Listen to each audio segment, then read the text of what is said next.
Bible's like very clear on its commandment to care for those who are in need. Yeah. So we always had a desire to do foster care as a way of obeying that command. I didn't think we maybe would do it as soon as we did, but we always wanted to do that. I think it became really real to us when we had our first daughter, our biological daughter, Blair. That's when the Lord really pressed it on our hearts. Shortly after that is when we learned that there was a huge need for infant care in our county through foster care. And as we stared down at our little daughter, we just like could not imagine that there were little babies who weren't given the love and attention that we were giving our daughter. Wow. I have this really distinct memory of Blair crying in the middle of the night.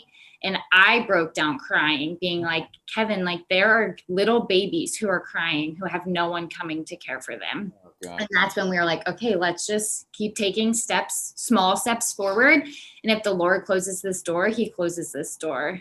And I think at the end of the day, it came down to the fact that there were babies and children who needed a home, and we had one. yeah. And so it became a very easy, yes, let's step into this. Yeah. So we said yes to foster care. It took like 6 months to become certified. And then 10 days after becoming certified, we got a call, and we've had 10 days. I know.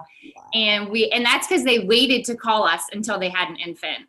And we got a call for a 1-month-old, and he has been in our home for tomorrow 17 months.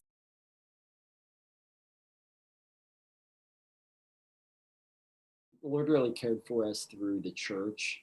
The Shanks specifically. Whether it's everyone who made us meals or babysat for us, both as we were going through training as well as after we got baby S in home. And we've even just felt loved by everyone who's asked about baby S and let us know that they're praying for him and for us and for his family. And I even just have a very vivid memory of the first Sunday that we showed up at the well with baby S. And there were 3 or 4 folks. I know, Matt, you were one of them, just like anxiously waiting at the door as I opened it. And we had this baby at church, and just there were people excited to see him. And that was just, it was beautiful. It was amazing. Awesome. And I will honestly never forget that and how cared we felt by the Lord. Yeah. And it was a leap of faith, especially like not having family in town. So we kind of trusted like, okay, this church is better support us or we're going to drown in this. And the Lord really, worked through his church to support us.